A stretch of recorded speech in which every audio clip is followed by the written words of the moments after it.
Bonjour à tous et bienvenue pour cette première édition des webinaires d'Ijaction sur le thème de l'innovation digitale et des maladies rares.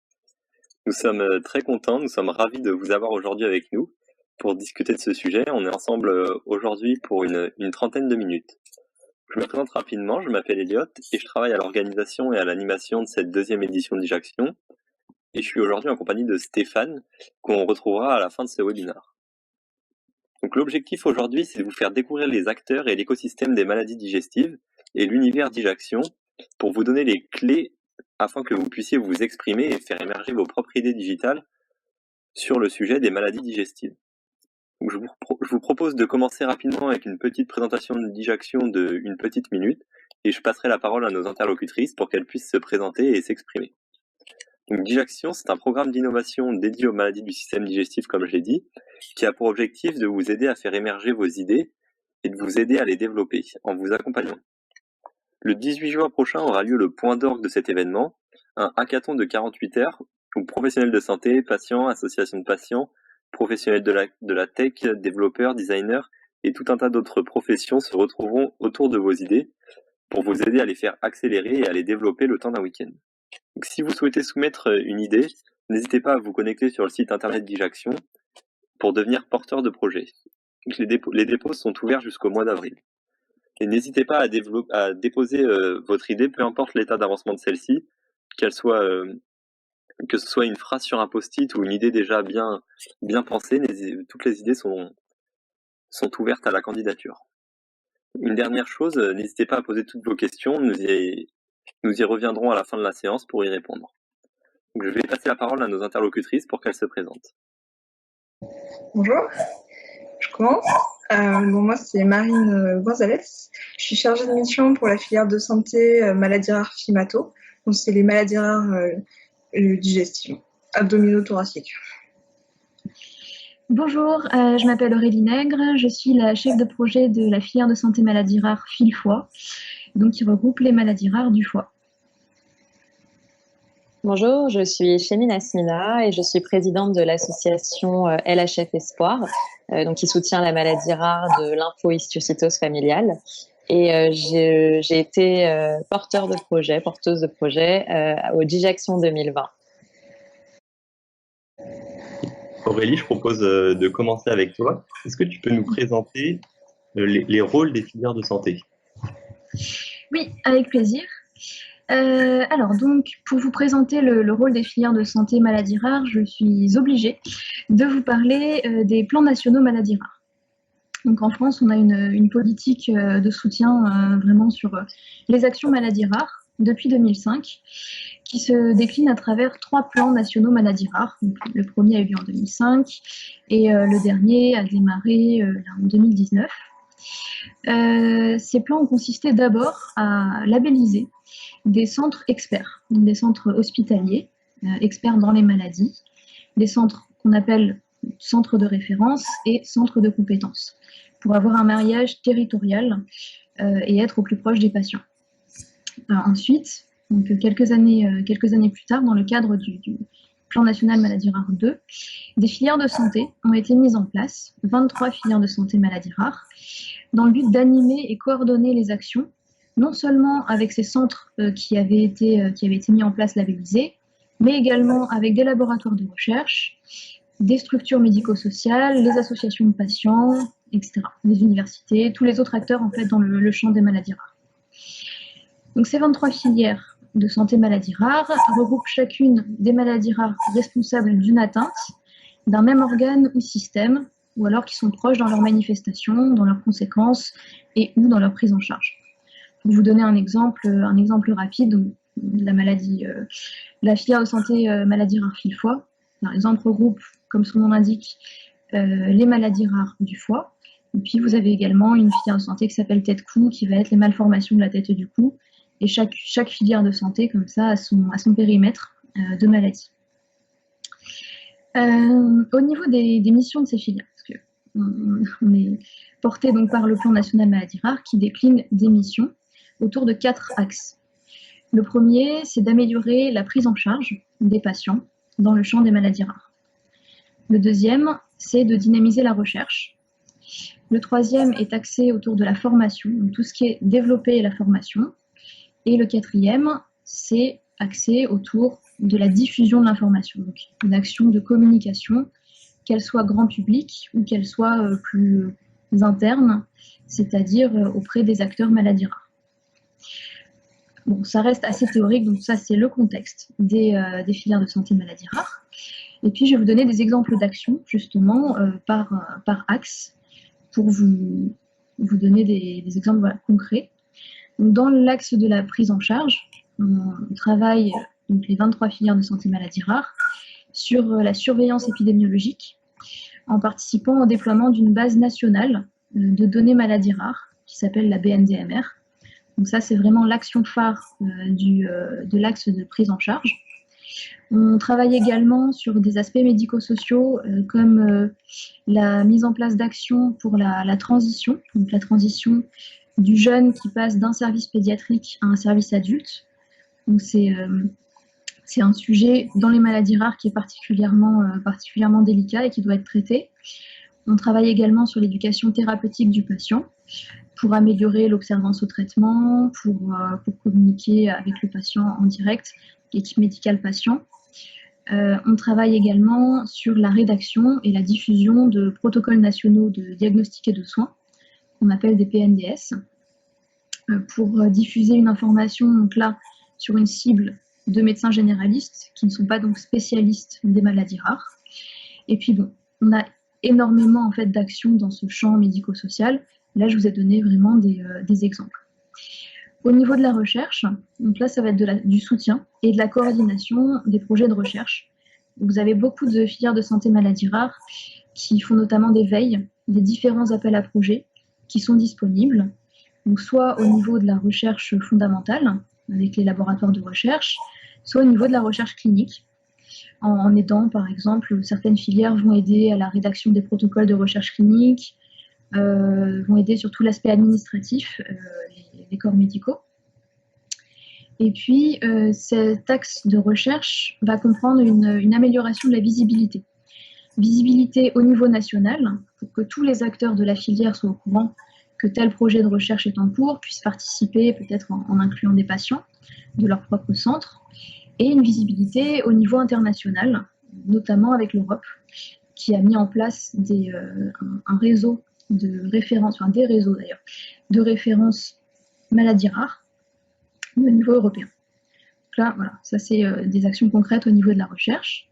Pour la formation, les actions sont très variées. Ça va de la mise en place de MOOC ou de diplômes universitaires à l'organisation de séminaires, l'organisation de webinaires. Chaque filière a une journée d'information annuelle également pour diffuser cette information dans le périmètre de ces maladies rares. Voilà, sur de la diffusion, ça peut être de la diffusion de flyers, enfin, différentes choses qui sont plus axées formation.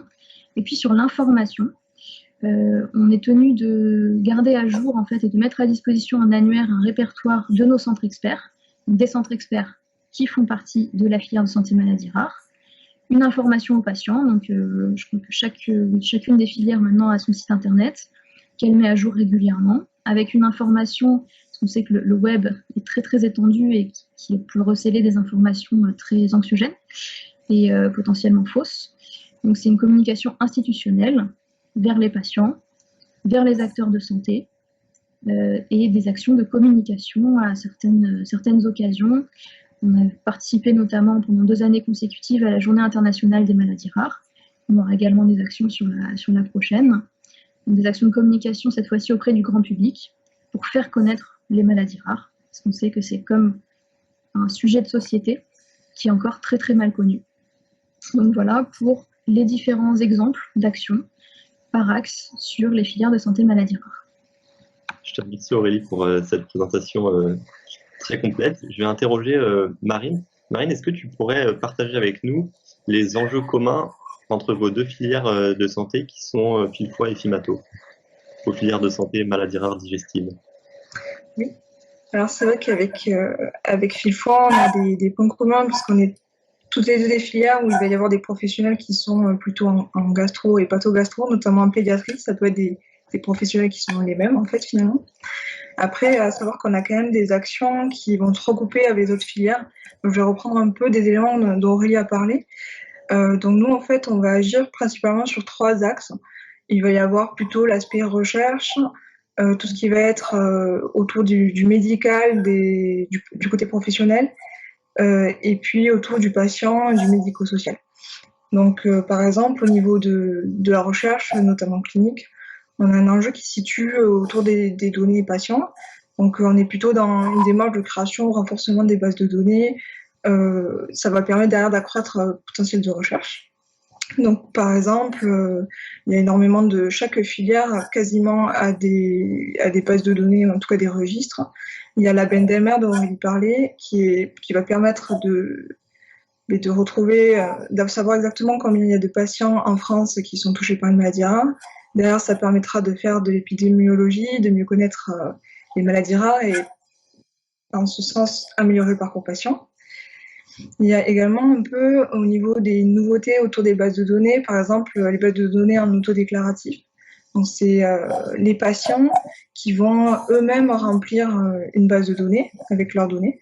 Donc, ça a des avantages parce que ça permet de recruter énormément de patients. Il y a aussi des limites parce que c'est pas encadré par les professionnels. Et il y a beaucoup de choses qui se font autour des bases de données. On a également des choses un peu autour de la télémédecine, où le médecin va pouvoir faire de la prévention en ayant accès à des données de santé du patient en temps réel, ou pas. Après, autour de tout ce qui va être autour des professionnels, c'est plutôt les outils que les médecins vont utiliser. Donc, par exemple, on travaille sur les filières pour aider les centres maladies rares à développer des RCP. C'est des réunions de concertation pluridisciplinaires. Ce sont en fait des réunions qui regroupent des professionnels de santé qui vont discuter d'un dossier patient qui est complexe, pour savoir quelle va être la prise en charge ou est-ce qu'il y a un diagnostic à poser, etc. Et donc nous, en tant que filière, on va essayer en fait de transformer ce processus qui est très lourd de passage à RCP en quelque chose de beaucoup plus facile grâce au digital. Donc on va tout informatiser à l'aide de plateformes. Nous, par exemple, à Fimato, on utilise la plateforme qui s'appelle Sarah, parce que Filfois, c'est une autre plateforme, et voilà. Ça permet de faire la même chose et d'alléger en fait tous ces processus qui étaient jusqu'à présent un peu lourds. Après, il y a aussi tout ce qui est interopérabilité des outils. Aurélie, peut-être que tu veux dire quelques mots sur ça. Je pense que tu es plus... Oui, sur l'interopérabilité des outils, donc c'est un gros morceau et particulièrement dans les maladies rares parce que nos centres hospitaliers ont chacun leur système informatique. Donc au niveau digital, en fait, on cherche à développer des outils communs qui puissent être interopérables avec les systèmes hospitaliers. Marine parlait des outils de RCP.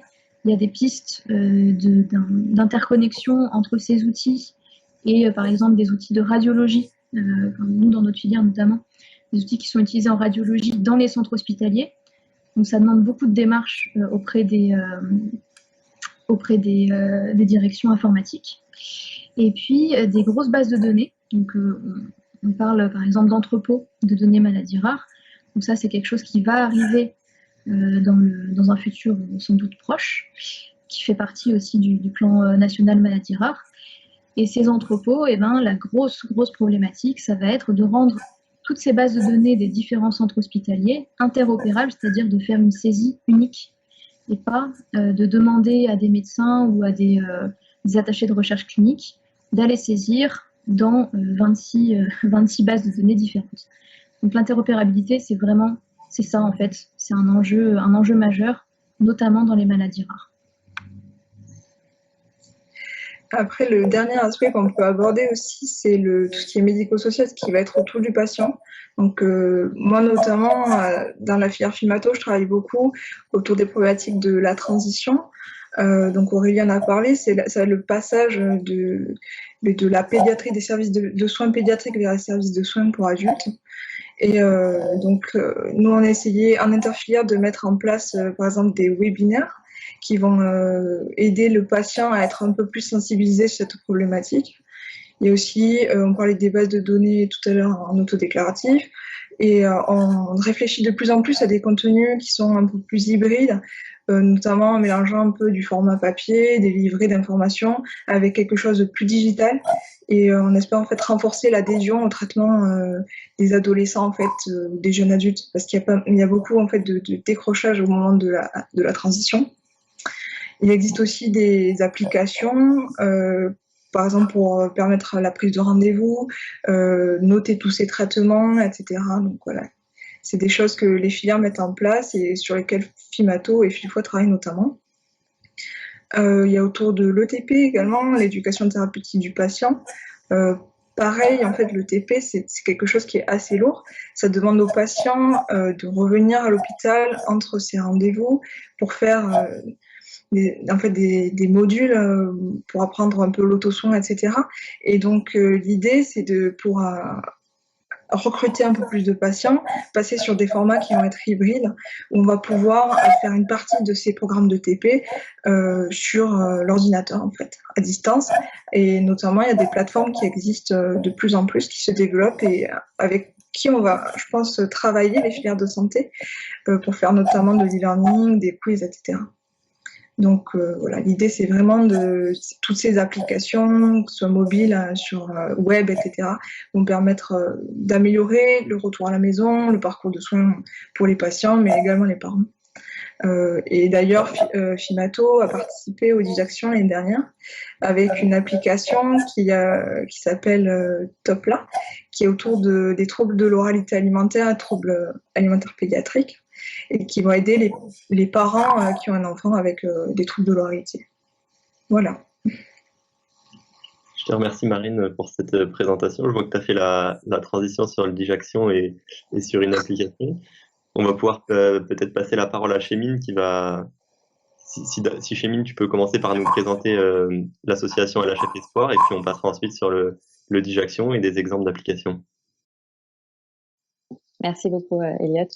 Donc, LHF Espoir, c'est une association donc, qui vise à soutenir les patients atteints de la maladie rare de lymphohistiocytose familiale, qu'on appelle également la LHF. Donc, la LHF, c'est une maladie qui touche le système immunitaire. Donc les globules blancs qui sont censés nous défendre contre l'attaque d'un virus n'assurent pas leur fonction et donc ne sont pas capables de se défendre contre ce virus. Et on a du coup beaucoup de patients qui, pour guérir, doivent recevoir un traitement de greffe de moelle osseuse. Donc ça, c'est l'atteinte principale de la maladie. Et dans certains cas, on a également une atteinte digestive avec un syndrome de malabsorption où les patients donc n'absorbent pas les aliments et les nutriments. Et donc, pour pallier à cette malabsorption, ils doivent dépendre d'une nutrition parentérale qui vient compléter justement les nutriments et vitamines qui leur manquent. Donc, on a participé justement au Digiaction en 2020 pour présenter un projet autour des atteintes digestives, autour de la nutrition parentérale plus particulièrement. Donc, je suis par exemple moi-même maman d'un petit garçon qui présente ces atteintes digestives de la LHF et qui dépend d'une nutrition parentérale. Et donc, comme il doit recevoir cette nutrition parentérale sur une longue durée, les parents sont formés dans un des 6 centres pédiatriques de France pour recevoir la formation et être capables d'effectuer les soins à domicile sur leurs enfants. Donc, c'est ce que j'ai reçu avec mon mari pendant 1 mois. Donc, j'ai effectué cette formation à l'hôpital Robert Debré. Et une fois que les médecins nous disent qu'on est apte à effectuer les soins à domicile, donc on rentre à la maison avec un protocole assez conséquent, surtout quand on n'est pas dans le domaine médical, avec beaucoup de papiers, beaucoup d'administratifs. Et donc, à travers l'association LHF Espoir, on a eu l'idée d'apporter de la digitalisation à cette formation.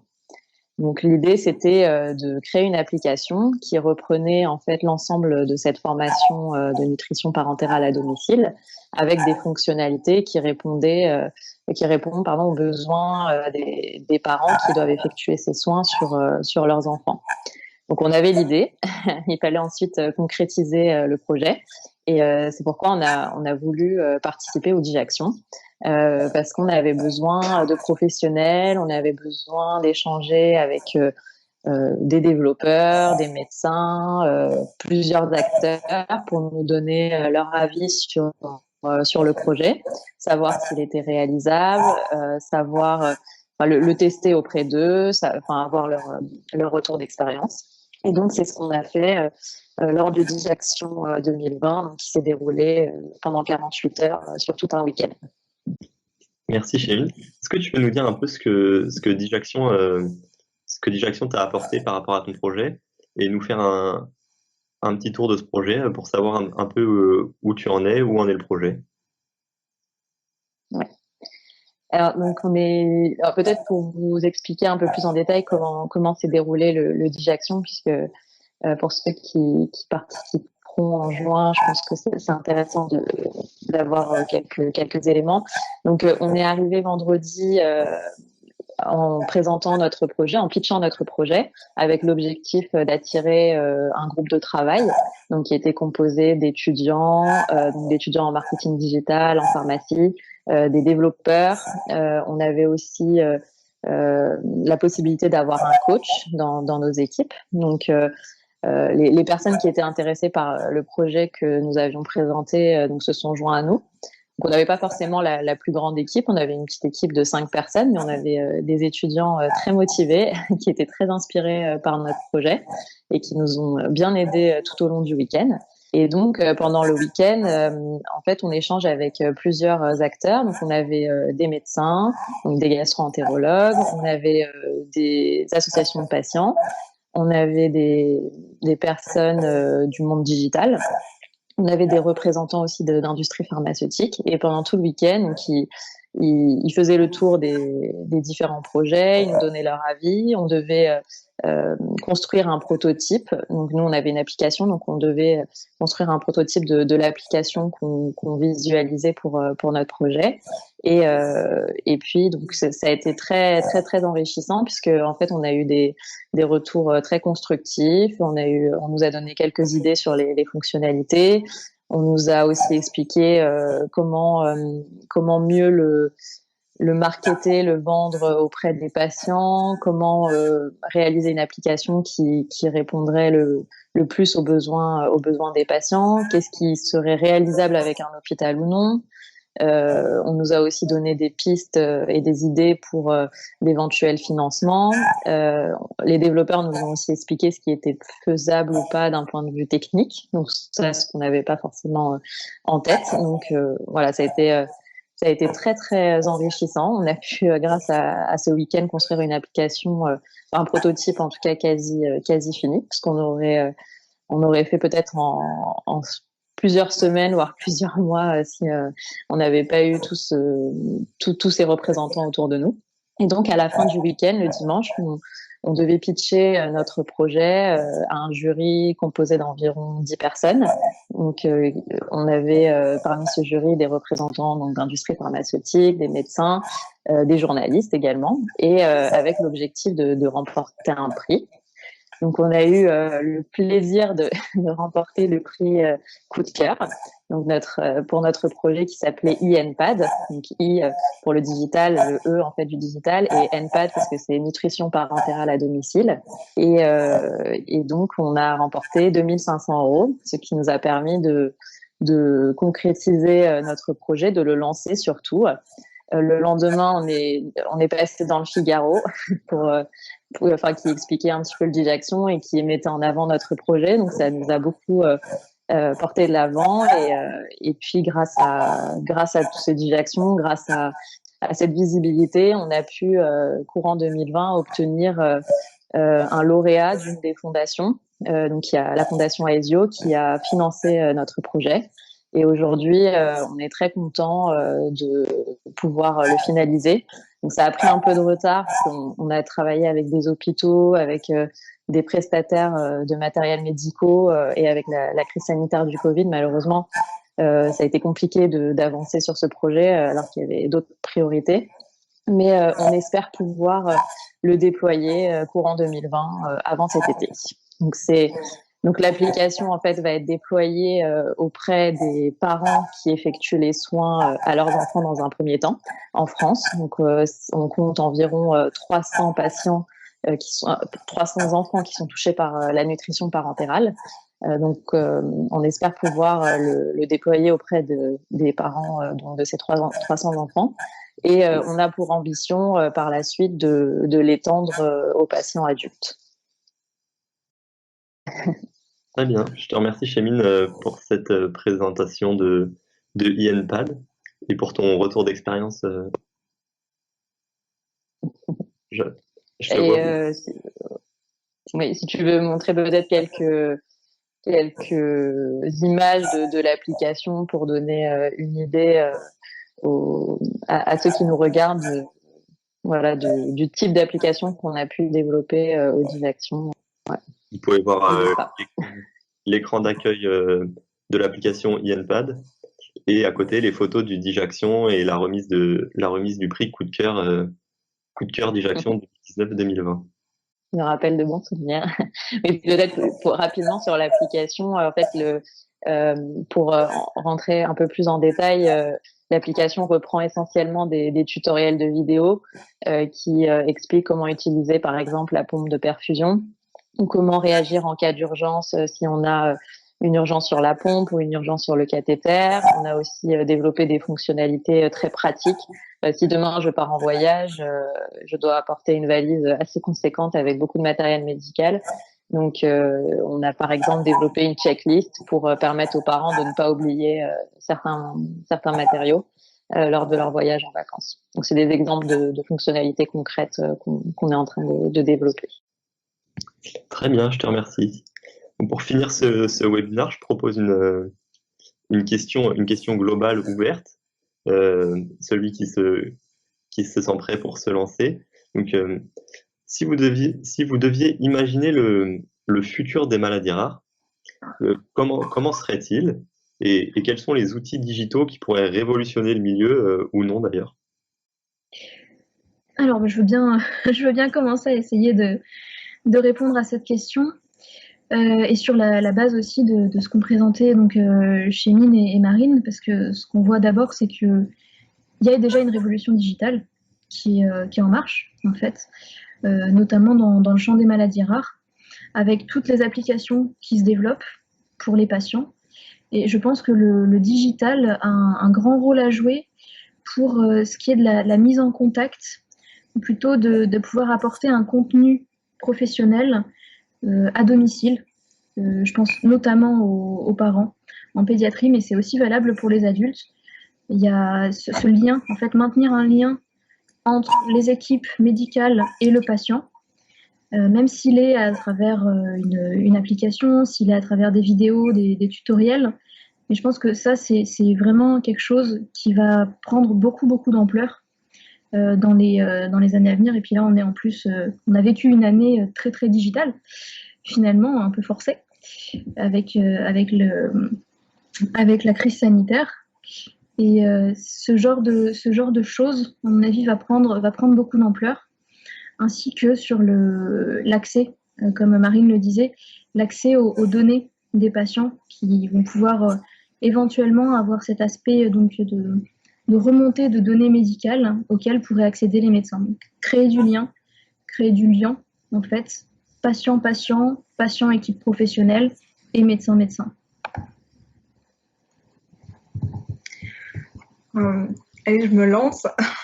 Moi, je dirais peut-être ça serait plutôt du côté du diagnostic, ce qui serait révolutionnaire en fait, parce qu'il y a beaucoup d'errances diagnostiques actuellement. C'est d'ailleurs une problématique sur laquelle on travaille dans les filières.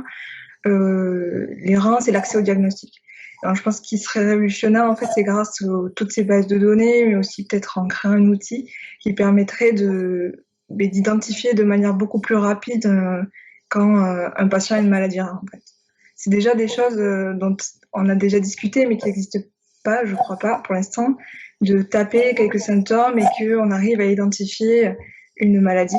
Donc, ça permettrait vraiment de diminuer toute cette errance pour les patients et qu'ils puissent directement être pris en charge correctement.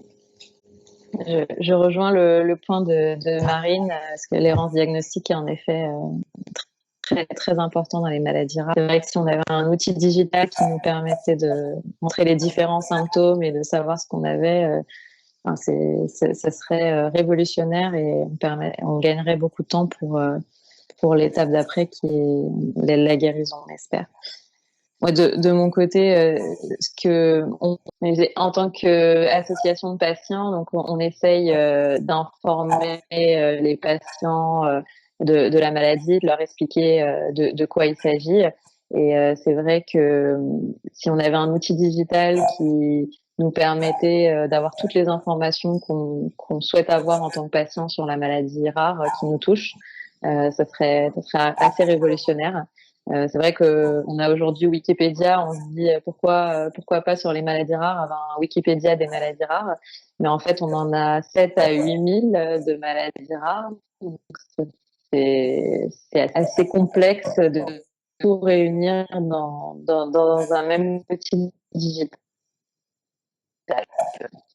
Mais côté patient, voilà, c'est l'outil révolutionnaire qu'on aimerait bien avoir.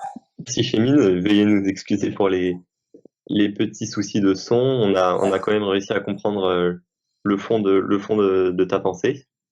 Je vais laisser, déjà, je vous remercie d'être intervenu pour ce webinaire sur les maladies rares et l'innovation digitale et d'avoir accepté de répondre à nos questions.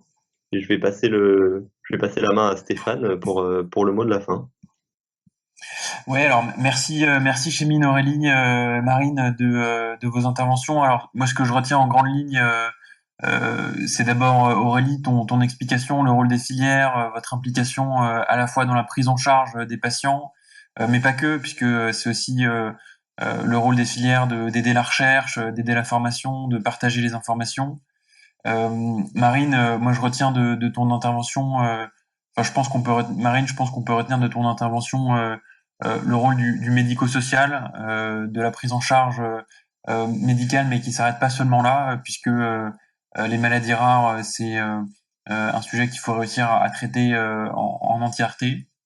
Et puis Chémine, merci beaucoup pour ton témoignage sur la lympho-histiocytose familiale et puis aussi le développement de ton projet INPAD. Ton retour d'expérience, j'espère, inspirera d'autres porteurs de projets qui nous regardent aujourd'hui. En tout cas, l'idée de Dijaction, c'est de réussir à proposer un échange entre les acteurs, ce qu'on essaie de faire aujourd'hui, de faire une rencontre, de pouvoir construire ensemble et comprendre les enjeux de chacun. On espère qu'on a bien réussi à vous partager cette rencontre et puis aussi à vous encourager à déposer un projet sur notre plateforme Dijaction. Sans plus tarder, je vous propose de passer aux questions.